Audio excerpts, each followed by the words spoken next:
Ce que vous allez découvrir dans cette histoire est si bouleversant qu'il changera à jamais votre regard sur les animaux. Au cœur du KwaZulu-Natal, en Afrique du Sud, un homme nommé Lawrence Anthony avait consacré son existence à une mission qui dépassait largement sa propre vie. Avec sa femme Françoise à ses côtés, il avait fondé la réserve de Tula Tula, un sanctuaire destiné à accueillir les animaux que personne d'autre ne voulait sauver. Lawrence n'était pas un homme ordinaire. Il possédait cette capacité rare de comprendre les créatures sauvages sans jamais chercher à les dominer ou à les changer. Sa philosophie était simple mais profonde. Il croyait que chaque vie méritait une seconde chance et que la compassion pouvait accomplir ce que la force ne pourrait jamais réaliser. Un jour, les autorités locales le contactèrent avec une proposition désespérée qui allait transformer son destin et celui de créatures majestueuses. Une famille d'éléphants sauvages était devenue indésirable dans leur région d'origine, considérée comme trop dangereuse et incontrôlable par les populations environnantes. Ces magnifiques pachydermes avaient détruit des cultures, endommagé des propriétés et semé la peur parmi les habitants qui réclamaient une solution radicale. Le verdict était tombé comme un coup près. Ces éléphants devaient être abattus pour protéger les communautés humaines alentour. Lawrence écouta cette sentence de mort avec une tristesse profonde, mais aussi une détermination farouche qui grandissait en lui à chaque mot prononcé. Sans hésiter un seul instant, il proposa d'accueillir cette famille condamnée dans son sanctuaire de Tula Tula, malgré tous les risques évidents. Les autorités acceptèrent en le prévenant clairement des conséquences. Si ces animaux s'échappaient ou causaient le moindre problème, ils seraient éliminés. Le jour de leur arrivée, Lawrence observa avec émotion et inquiétude le troupeau qui descendait des camions de transport avec une méfiance palpable. La matriarche s'appelait Nana, une femelle imposante et majestueuse dont le regard trahissait des années de souffrance et de traumatismes accumulés. Derrière elle marchaient les autres membres de la famille, chacun portant dans ses yeux cette même peur des humains qui les avaient tant fait souffrir. Lawrence comprit immédiatement qu'il ne s'agissait pas simplement d'animaux dangereux, mais de créatures profondément blessées et traumatisées par leurs expériences passées. Ces éléphants avaient perdu toute confiance en l'humanité. Ils associaient les humains à la violence, à la douleur et à la perte de leur liberté. La première nuit, à Tula Tula, se révéla catastrophique et confirma toutes les craintes des autorités qui avaient condamné le troupeau. Les éléphants, menés par Nana elle-même, détruisirent complètement la clôture électrique qui devait les maintenir en sécurité dans leur nouvel enclos.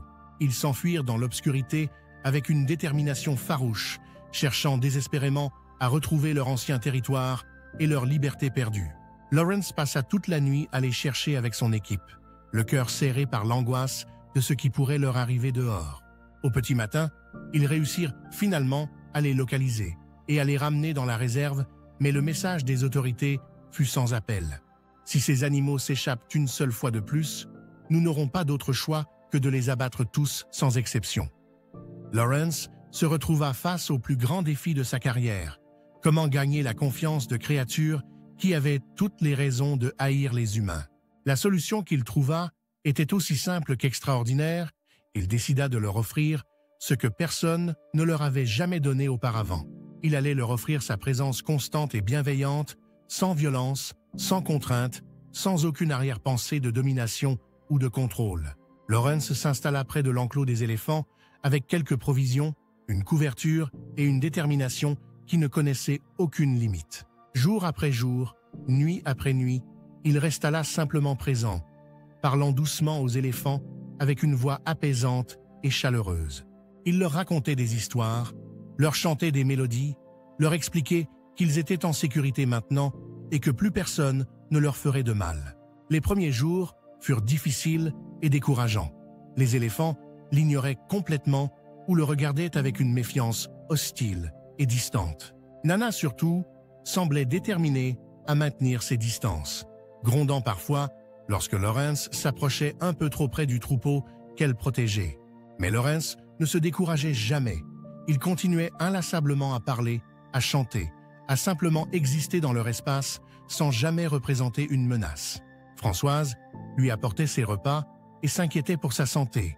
mais elle comprenait aussi que son mari accomplissait quelque chose de profondément important et nécessaire. Lentement, presque imperceptiblement, quelque chose commença à changer dans le comportement du troupeau face à cet humain extraordinaire et patient. Les éléphants ne s'enfuyaient plus systématiquement quand Lawrence bougeait. Ils commençaient à observer ses gestes avec une curiosité grandissante et prudente. Un matin mémorable, après plusieurs semaines de cette présence constante, Nana fit quelque chose d'absolument extraordinaire qui bouleversa Lawrence jusqu'aux larmes.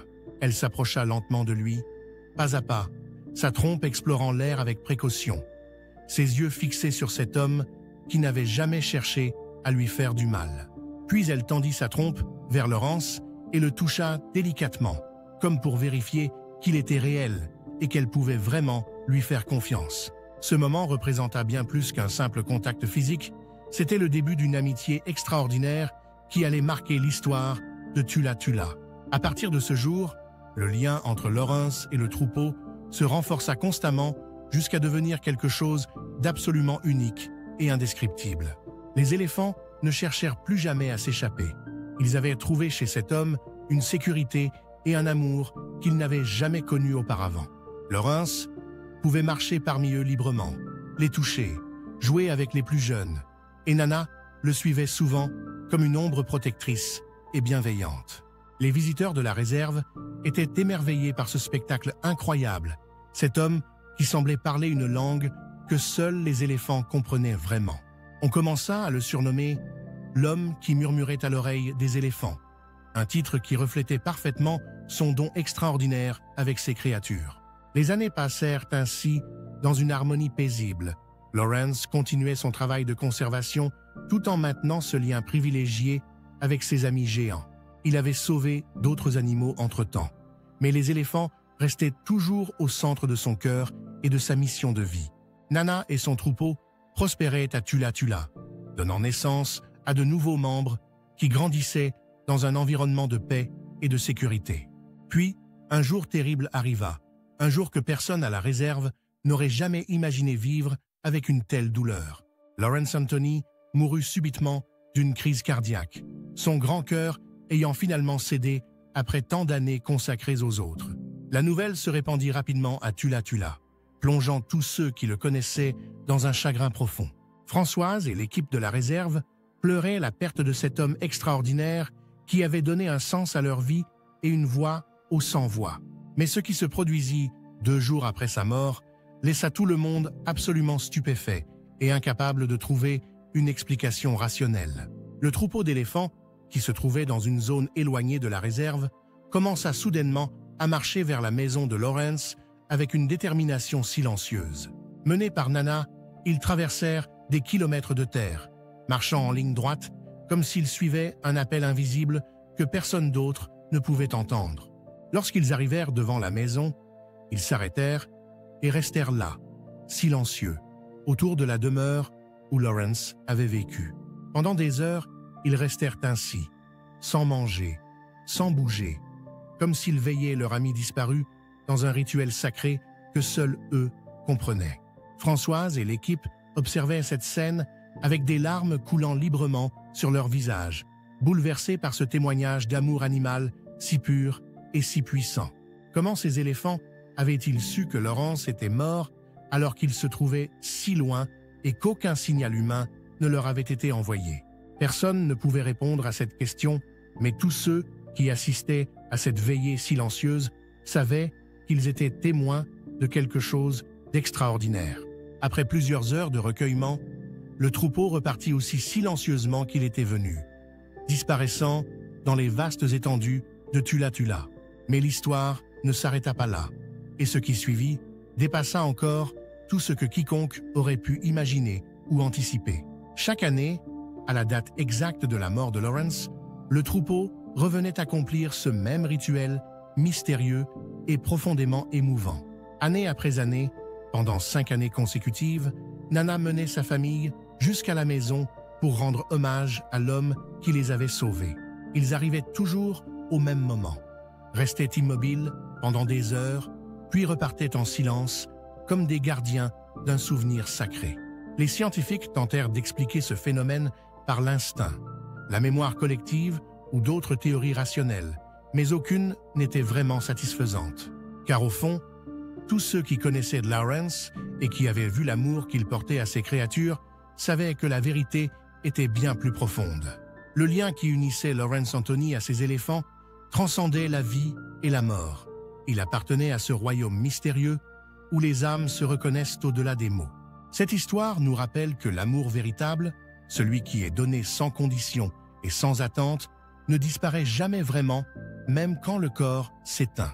Les éléphants de Tula Tula continuent aujourd'hui à vivre en paix dans ce sanctuaire que Lawrence a créé pour eux avec tant de dévouement et de passion. Et quelque part, dans les vastes plaines africaines, l'esprit de cet homme extraordinaire veille encore sur eux comme il l'a toujours fait de son vivant.